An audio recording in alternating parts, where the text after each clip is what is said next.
Les années 90, au milieu des années 90, en termes de médecine ou de santé au Maroc.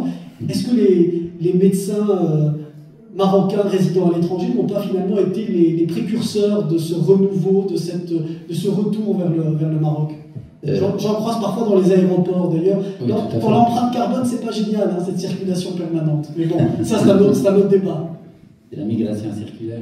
En fait, les médecins, oui, effectivement, donc depuis, comme vous venez de dire, les années 90, il y avait déjà un mouvement de retour de médecins. Donc j'ai des amis qui sont installés à Tanger, d'autres qui se sont installés par après, il y avait des expériences. Et il y a notre ami Dr Trqad, ça fait maintenant 25 ans, je crois qu'il est installé, et c'était une belle réussite. En fait, avec un groupe, d'ailleurs, il m'a contacté à l'époque, on était dans un café, coin d'un café, le boulevard de Midi. Il m'a dit, qu'est-ce que tu en penses? Je dis, oui, c'est une bonne idée, mais moi je veux bien, parce qu'il y a une différence d'âge entre nous. Et puis finalement, il a bien réussi avec un groupe de médecins belges qui se sont installés à Tanger. Et c'était en fait une expertise dans... c'était pas une clinique comme on la conçoit maintenant, mais c'était une sorte d'hôpital ouvert. Il faisait partie carrément donc, du paysage hospitalier sanitaire tangérois, ou de la région de Tanger. Et ils ont reçu des patients un petit peu de tout genre, des urgences et tout. Donc vraiment, c'était un des, on peut dire, avec son équipe, ils ont lancé, donc en quelque sorte, la médecine et poussé, amélioré la santé des Tangérois et Tangéroises. Alors, vous êtes né au Maroc.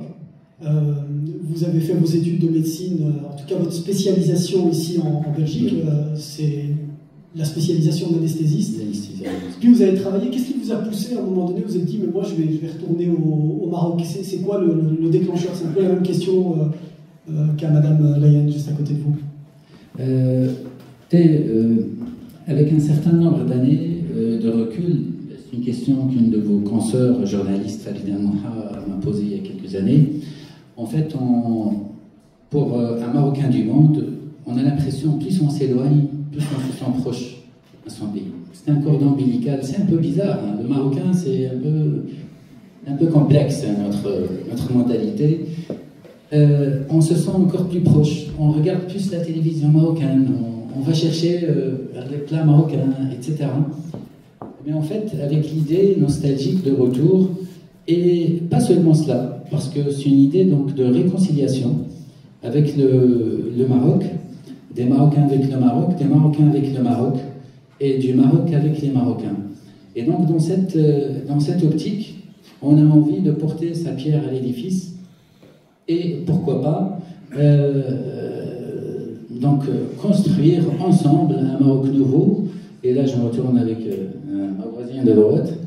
On n'est pas au Parlement, mais bon, donc on le pense vivement pour être un organe vraiment précurseur ou aider au développement d'une manière assez opérationnelle.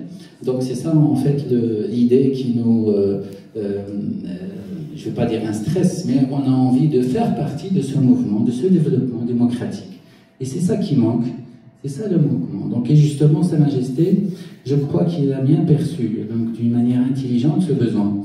Et il l'a dit en 2022, et il le redit maintenant en 2024, je ne sais pas, peut-être qu'il va le redire en 2026, etc. Mais ça bouillonne un petit peu, 6 mois, elle vient de le dire, la Malika, puis après, ça se...